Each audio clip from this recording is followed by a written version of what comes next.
Hi, welcome back to The Social Academic, a podcast, blog, YouTube channel about online presence for professors, researchers, PhDs, people who are in academia. Dr. Jennifer Polk is back with me today. She's someone who we featured here on The Social Academic in the past. She's been live on the YouTube channel, but this time we have new things to talk about. I mean, the social media landscape has changed in 2025. Jen, would you start by introducing yourself?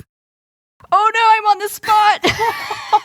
Yes, so I'm Jen Polk. My business is called From PhD to Life, and I work with professors, postdocs, and other PhDs who are ready to leave academia and go somewhere where they will be respected and valued and all that good stuff, even if they don't yet know what the heck that could ever be. I'll help you figure it out. I love that. And you're a career coach who's like, you're not new to this space, right? You've been doing this for a while. A while, indeed. What's a while? More than 10 years? More than 10 years, yes. Amazing. Yes. Someone called me the OG PhD career coach. Am I saying that right? OG? Is that what kids say? I love it. I love it. I'm curious because you're actually an early social media user, early online user. How have you seen things shifting or changing in social media in the past year or so? Big sigh, sob, hysterics.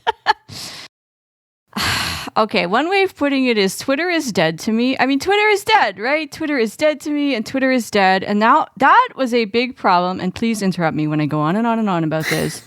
Most of my clients the last few years found me via Twitter. Maybe, not 100%, but that was a big place where people got to know me and eventually work with me. And that was true for individuals who wanted to work with me as for career coaching, guidance on their own individual job searches, as well as the folks who work in universities and bring in speakers to do workshops and presentations. And so a lot of my business happened, in part on Twitter. And so and now I don't even go to Twitter anymore. So just for me personally, Elon Musk has ruined my life. No, let me not being dramatic, but so anyways, I'm going on and on and on. But just that's a small but sort of huge thing for me when it comes to social media. I mean, that's the first thing that comes to mind. I'm curious, gosh, you've been such a prolific Twitter user. Are you finding community elsewhere? Are you using other platforms the way you used to use Twitter or what? Yeah, it's a good question. And I don't have a good answer because my answer right now is also a sigh. And I am on Blue Sky, but I haven't quite started using it for my career. Let's put it that way. It's not that I'm not using it at all, but I tend to go on there more as a personal, I want to share a thing. And ideally, if it made sense to spend the time, it would have a mix of me as a person and me as a business owner that you could work with. That is how I always used Twitter. And Blue Sky is different. In terms of reach and engagement. That is not just because I'm bad at it, but that was a deliberate, that's anyways how it works. I think that's so helpful to share for people. I mean, you have a huge following on social media, whether Twitter is dead or not, people still follow you there. And yet on Blue Sky, what was working for you in the past, maybe it doesn't feel the same. Maybe it doesn't get the same engagement. The same thing on different platforms can have different results. And that's something helpful for people to know when someone as an audience size of yours is still experiencing that, that frustration. Yeah. And something else that might be interesting for your audience is that I have mixed feeling. I mean, I have mixed feelings about so many things in life, but including LinkedIn as well. I go through seasons with LinkedIn. Last year, 2025 now? So back in 2024, for the first almost 6 months of the year, almost most days of the week, I would say, I was posting on LinkedIn. And yeah, I did that consistently for those first 6 months. And I got out of the habit, and I'm much more sporadic now. And I want to like it, but it's just never really done it for me. The way lament for Twitter of old. I don't know. I mean, I don't know, social media. You're not doing it for me, but I want to like it. Now, there are so many job seekers right now, whether they've been laid off in federal government and their PhDs, or they're academics who are finding funding issues that are now unexpectedly needing to search for jobs for their financial future. I'm curious, what we just talked about in terms of social media, how might that impact job seekers? Man, it's such a scary time. You know, I think one thing that comes to mind for the impact on job seekers is folks that do have jobs in the U.S. federal government, in the U.S. in general, maybe in universities. I think they might want to be a little bit more circumspect, if that's the right word, a little more cautious about what they put out there. I mean, we're reading like insane things, who knows if they're true, but like, is Grok reading your tweets? Is Doge, are the teenagers surrounding Musk, like turning the AI on your tweets and deciding who to fire that way? Like, I don't mean to sound like a conspiracy theorist, but I think there's some evidence that, anyways, I think I might be right to be a little bit more cautious about what they put out there. Even Blue Sky, my understanding is that Blue Sky is open. So you don't even, that's, even though it's not owned by, bad faith actors, foreign actors, it's still you still want to maybe be a bit cautious about it. I don't know if that's what you were getting at with your question, but that's one thing. It's not the only thing, but I think that's one thing that folks, might want to think about. Yeah, I really appreciate you saying that, because that's a question that's been on my mind lately as professors who, it came up in a workshop, have sensitive topics. That was a good way of putting it. Sensitive in the sense that if they talk about it, the thing that they do in their research, in their work every day, they could attract hate. They could attract political controversy, even if they're just posting about a new publication. And so this is actually something I brought up in a social media mastermind group that I'm in monthly, because I wanted to hear, how other people, how strategists who work on social media with companies and different agencies are handling kind of the political divide. And it was really great to be open about the worries and fears that some professors are having right now. Yeah, everyone kind of said erring on the side of caution. Erring on the side of facts doesn't even always work. It's not enough anymore. And so really thinking about protecting yourself and having that feeling of safety. If you're unsure before you post, maybe don't do it. Ask a friend to look it over in advance. It's hard. I hate it, right? I hate it. I don't want this. I have a client who is, well, let me not give away too many details, but who is a target of, bad actors, right-wing bad actors, is a person that shows up on lists, the kind of lists that you don't want to be on, and that is just total BS, right? And her solution, one solution anyways, to continue to be a public intellectual, to write, because that's important to her, is that she has changed the name that she uses. So it's still kind of basically the same name, but the addition of like an initial, or I forget exactly what it was, the decision, but like of using like the first name instead of the middle name kind of thing, as just one, it just makes it easier to differentiate herself from the person who's being targeted on the internet.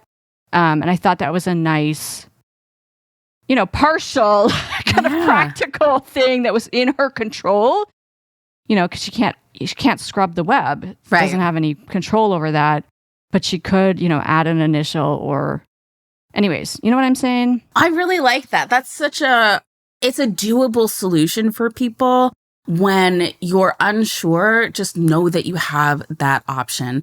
And maybe now is a time that anonymous accounts could protect you. If you're someone who does want to say something politically, and you don't want it to touch your professional or your personal kind of social medias. I did hear from a couple of people who do like to stay, what is truth? What is science? What is facts? And they need to protect themselves in order to do that by creating maybe an anonymous profile that's not connected with themselves.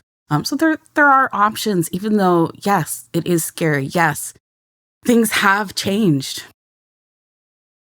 Ugh.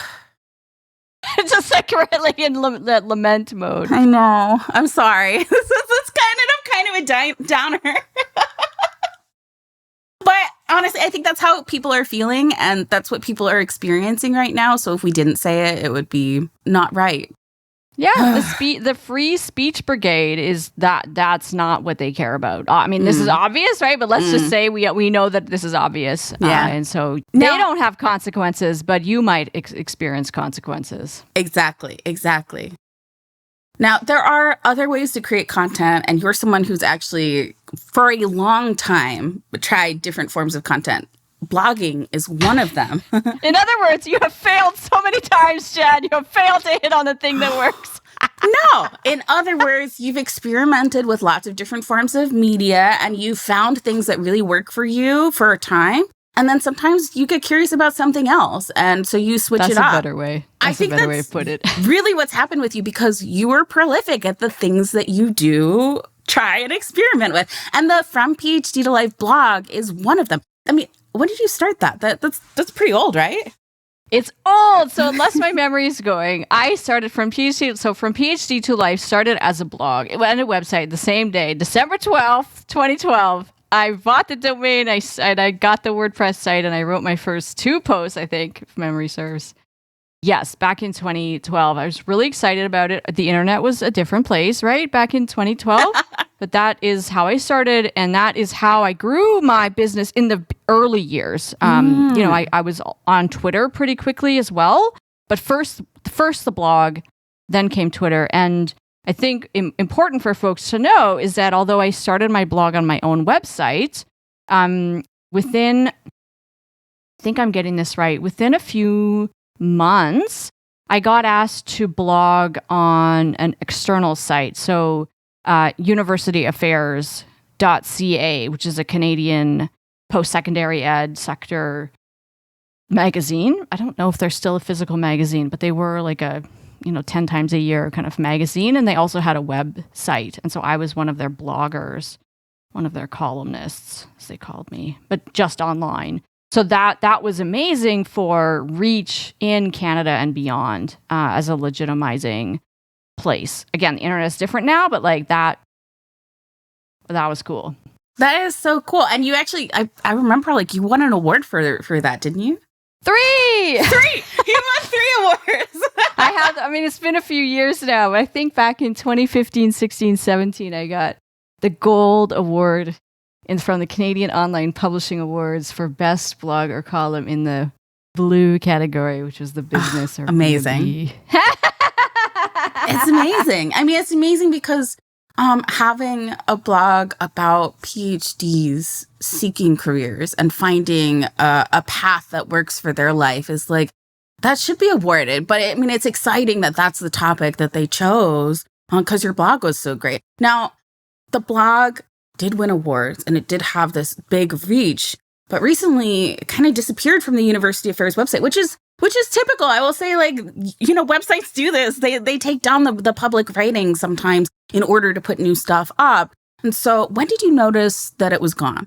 Yeah, so I think I noticed maybe late fall 2024, something like that. I noticed because I think it was when a client alerted me to a broken link in our online platform for my online course. And I was like, oh, it's all gone. Okay, all right, fair enough. I know, gut punch, stab, but also, all right, yeah, fair enough, okay. It's been a few years. I stopped blogging for them back in 2020, so it's been a few years. They owe me nothing. But there was a bit of a moment of, there was at least some good content there that, of course, I didn't have a record of because who's that organized? Maybe everybody else listening, but not me. No, when I'm thinking about it now, like my first 2 years of blogging, I backed up everything. Like I have like a Word document of them at least. Recently, nothing. I don't have anything saved outside of the website itself. It's time. I know it's time, especially after what happened with the University Affairs version of your blog. Now, what did you do? Like that stuff was just kind of like gone, and you had a solution for actually finding the most important things and bringing it back. What happened? Yeah, so the immediate issue was that there was this post that I'd linked to from my course that I think was a good one and useful, and I found it on Internet Archive. And so when it came time to think sort of beyond this immediate problem of like, okay, that one post, I want to continue to link to it. Oh, can I find all of the ones on Internet Archive? In fact, I made a donation to Internet Archive because I was like, thank you so much. So then with your help at JVA, I went through and picked out the blog posts that I thought were worth saving. I mean, there were a handful that I was like, that was what I was thinking, 8 years ago, but whatever.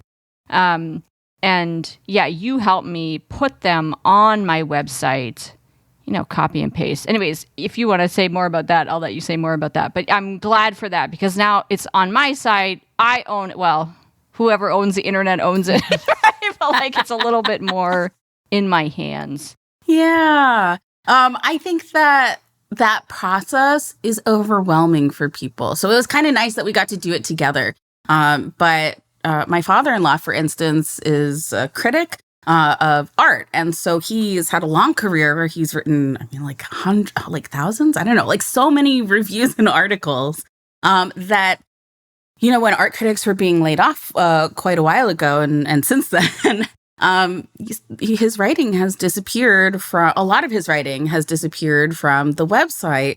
And they did give him permission to pull all of the things that he wanted, but like, is he going to go back through the Internet Archive and pull all of those things? No, he doesn't have the same drive or motivation that someone like you does. So a lot of that stuff, it's not lost. He has it in physically bound, beautiful books, but it doesn't mean that it's like accessible for other people. And so when that's the goal, when like that's what you want, yeah, sometimes the project takes a little bit longer than we might want.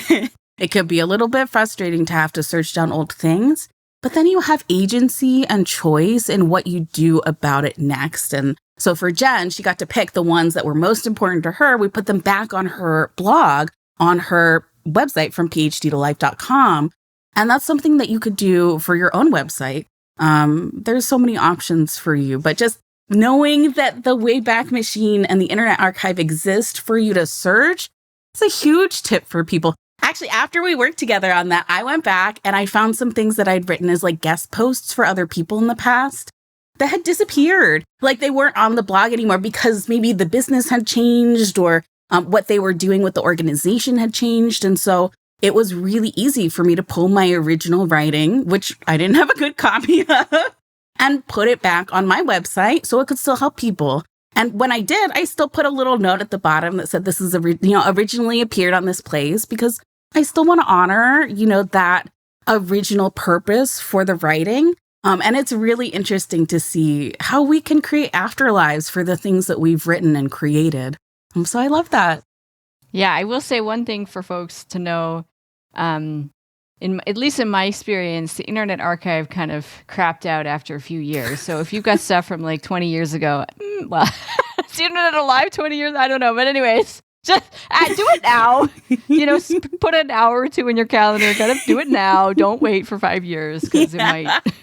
Yeah, right. Pull the content now and you can always do something with it later. Yep. Amazing. Yeah, and it really only took me an hour or two. Perfect. Like really? So, and I didn't have your father-in-law's archive, but I had a few years of stuff. There was actually more than I expected in a good way, in the sense that like it really created new life for those pieces of writing that were just lost in the Internet Archive. Now, I'm curious about how your website has kind of changed over time, because the website is 2012. That's a long time to have a website. And actually add new things to it. Like, that's a lot of new things. So what's it been like to have a website for that long? Oh boy. Yeah, and for most of that time, I and only I was the one doing all the things, and you could tell. That's okay, but I always used free WordPress, so it's always been on WordPress, and it's always been on WordPress.org. Is that right? That's correct for you. Okay. Mm-hmm. Yep. Yeah, and it's always been connected to my domain from PhDlife.com. Anyways, I'm veering from your question. What was it, a year and a half ago that I hired you? Yeah. 2 years ago? Something like that? Yeah, something like that. And so we've done this in 2 or 3 stages now, which has felt manageable, both financially and also in terms of my own need to do some homework, pre-work. Right? We only have so much capacity to do things for our own websites and stuff. Yeah. So I think that's really a key point, because I had not an outrageous number of pages, but it's not just a 1 page or 2 or 3 page website. There's a few more pages than that. And for the most part, I think my pages were ones that I wanted to keep, but they just over the time they just get longer, and like an academic CV, right? I'm thinking of like 1 or 2 pages in particular that they just grow, right? As if I was some sort of like, tenured professor. So it was really good to say, okay, let's focus on this page, and then let's stop. And then 6 months later, okay, now I'm ready to do this and this, right? So it just made the process a lot more manageable. And now if you go to my website now, unless I have messed it up, it's looking so much more, it's just more inviting and welcoming, easier for people to use and get at the information that will help them so that I can help them, whether they're just looking at my website or wanting to take another step or two into working with me. Yeah, like what does that look like? Like what if someone does come to your website and they want to take those next steps to work with you? How can PhDs, professors, researchers thinking of leaving academia, work one-on-one with you, work in a group with you? How does that work? Yeah, so folks that are like raring to go, they have options to just pay me money and start working with me immediately. But, of course, that's not going to be most people, especially if you've never heard of me before. Yeah. The main thing that I recommend, so this is for individuals who are interested in their own job search, right? Getting another job. There is a free webinar. So it's a video on my website, and then there's like a yellow button kind of all over the place. So I recommend starting with that. You can sign up. You can watch this whenever. You can put it in your schedule, watch it later. It's got captions, and you can press pause, all the good stuff, right? So that I really recommend because it is a rich intro to what I teach my clients and the step-by-step process that I recommend everybody go through from like, to, okay, I have a great offer and I'm starting a job. And then at that point, what most folks do is, of course, they feel more confident and more ready and they just have a sense of, okay, I'm going to stop doing that approach and, shift my energies more in this direction, and they can go off and do it on their own. There's a couple of options after that. Individuals can sign up for a one-on-one with me, over Zoom, phone if you want, and we can go more in depth for an hour on, your particular issue. Whether that's, networking or LinkedIn, or I don't even know what I should be doing for the rest of my life. Or even better, depending on the person, I have a program. It's an online course, plus other stuff, right? Called the PhD Career Clarity Program. And that's really great for professors, lots of professors, postdocs, other PhDs who are ready to leave academia. And leaving academia can mean that you're right now working in academia, or it can mean like in some way you still identify with that profession, even if you don't currently work there. I often get clients who already got a job outside of academia, but it's not the right fit. So anyways, that's a very long answer. Start with the free thing and then, take it from there. I love that. And one of the things that we talked about when we were working on kind of the sales page for the PhD Career Clarity Program is that feeling of hope that people have when they are joining this group and feeling like, oh, okay, now I can have that support. What is the emotional journey for some of these people who are going through your program? Yeah, it's really interesting because I asked one of my clients, so a while back, I asked somebody that was in the program, like, why did you join? And what the things that I thought that she would share, or that I think sort of in general people share, is that they're feeling kind of like despair. Maybe not completely, but like there's some moment of like, there's some feeling of, I can't do anything. I'm no good for anybody. Nobody's ever going to pay me money to do anything. I can't do it. And I think sometimes that's relatable for some people, not everybody. Yeah. There are certainly other people that are like, no, I'm feeling confident. I know I have something to offer. I don't know what it is outside of academia. And so it's not that I feel bad about myself. It's that I need to figure out, like, what is this called elsewhere? So those are kind of two things that I had in mind, depending on the person. I mean, I maybe you can tell, resonated more personally with the first one. I'm like, oh. But I think my husband did too. He's right? also a PhD who felt some despair. Yeah. Yes. So, okay, you're in good company. If you consider me to be good company anyways. Yes. What I found, so there was a third option that I found when I asked my own client who was in the program. And, I think, of course, she probably felt both of those two things. And a third thing, which is the moment that she decided to join the program, she felt hope, right? It was like, okay, I don't know what it is that I'm going to do, right? I'm not entirely sure about my place in the world and what I have to offer and how to, tell people about who I am and all of that stuff. But I'm hopeful, and I'm going to invest that hope, that energy, that time, some money, into moving myself forward. And I love that, right? Because that was, I think, a missing piece in my understanding of where people were at. Because, I want you to bring some energy, some hope into this, which is not to downplay any of the other emotions, good, bad, ugly. But I think there's some, I think that's a good, helpful thing to have, and a hard thing, right? But the PhD Career Clarity Program has like a core course. It has workshops and resources. It also has a community. I'd love to hear a little bit more about that community aspect and how people from all these different fields are coming together and like actually finding support within their job search process. Yeah. So the community, I would say, tends to exist. Communities are amorphous things, but I would say it comes alive for the most part during our live meetings. And there's two types of live meetings. One is the small group coaching sessions, which these days I do 3 times a month for an hour. Those are drop in, bring yourself and whatever's going on. And then 3 of those a month. And then once a month, you mentioned I do live workshops. And that's really where the community kind of comes alive. Yeah. And it's really great because a question that sometimes folks ask me is, oh, have you ever worked with, a biochemical engineer, right? Or have you ever worked with somebody who goes into like X specific, company, right? And the answer could well be yes, but but then the second part of the answer is it doesn't matter.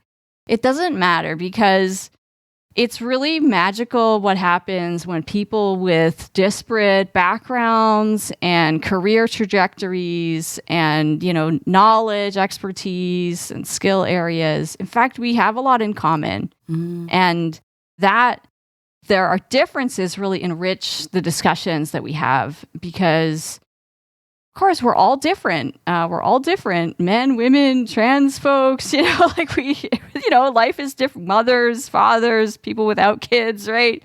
Etc. But it really, it's really great what happens when we're together sharing updates and commiserations and strategizing and putting our eyeballs, on each other's resumes and LinkedIn profiles. I think it really helps people feel much more confident. Academia can be so siloed within disciplines that it can be difficult to imagine yourself stepping into a professional world where you're not surrounded by other chemists or other, anthropologists or whoever, right? Yeah. So in a way, this is like part of growing your confidence is interacting in a semi-professional space with people from different backgrounds. I think it sounds really warm. I think that I'm someone who personally had avoided community or group type things in the past. And it was only in the last 5 years or so that I have found not just comfort, but comfortableness within myself because of group programs, because I feel more comfortable in smaller communities where we can actually get a surprising amount of stuff done, whether it's emotional relationship building or whether it's really getting down and working on strategy and doing something harder. But my resistance to group programs is something that I'm so glad that I have left behind, because it really opens up my world to new things. So I'm glad you said that. Yeah. It's, when I started my business, I was doing one-on-one coaching, and that's the typical model for someone with a coaching kind of approach. And I do sometimes do that now, but the coaching I do for the most part is group coaching, and it's facilitation, all right, group discussions, and that I think is just really powerful and fun. And I'm happy to chat with anybody who's interested but concerned, because I know that is a concern that people have. It's am I going to be drowning in all of these other people? Am I going to be the odd person out with nothing in common with anybody else, etc.? But let me know. Let's chat about it. It's not for everybody, but I think it's probably for you. I appreciate you, Jen. I'm so glad you came back on The Social Academic. Is there anything else you'd like to add before we wrap up? Big sigh. I think there's still connection to be made online. There's still good people out there trying to make a difference in the world in the ways that they can, including online. Yeah. There's still value in sharing what you're about, even if right now, in some circumstances, you might, choose to be a little bit more circumspect. There's still value in that. And in the meantime, you may build community in other ways, and that's okay too. You don't owe your social media followers. Can I say this? You don't owe them anything, right? You don't owe them your presence. You can choose to, pause your activity, and you don't have to stress about it. I mean, what would you say? Yeah, I think that's really good. I think that last year, personally, I leaned into more of the pause, in the sense that I didn't put as much effort into social media. I really tried to be more relaxed about it. And that meant I was posting less. It meant I was taking some long breaks, sometimes weeks. And it made a difference for my mental health, but it also made a difference for my brain and what I was able to focus on instead. Letting go of some of that need to post was helpful for me. But on the flip side of that, if you're someone who struggles to post, being conscientious, being cautious does make sense, but also know that there's other ways that you can have a strong online presence, whether it's filling out your LinkedIn profile, creating a simple personal website or portfolio website. There's so many options for you, and it's okay if social media isn't where you want to be spending your time. Yeah. It's great when people reach out and because they found you somewhere. Yeah. Yeah. Why not that be the internet? Exactly. So you can connect with Dr. Jen Polk on social media at From PhD to Life. And check out her website, From PhD to Life, for resources, transition interviews, and that awesome webinar that you can watch for free. Yay! Thank you so much for coming on the show, Jen. Thank you. Always nice to chat, even if it's a bit formal like this. Yeah, right. And for everyone who's listening, I'm going to drop the links to Jen and I's past interviews on informational interviews and on what is networking, so you can check those resources out too. Can I say one more thing? Yeah. Just anybody who is thinking about hiring my friend JVA to help with your online presence, writing a bio, let me be more specific, getting your website looking a little better, maybe a lot better. Do not hesitate. Act now. Go, run, don't walk. It's been really, really fun to work with you, and we're going to do it again. I'm warning you now. We're not done. Thank you. I love it. Thank you so much for coming on The Social Academic, Jen.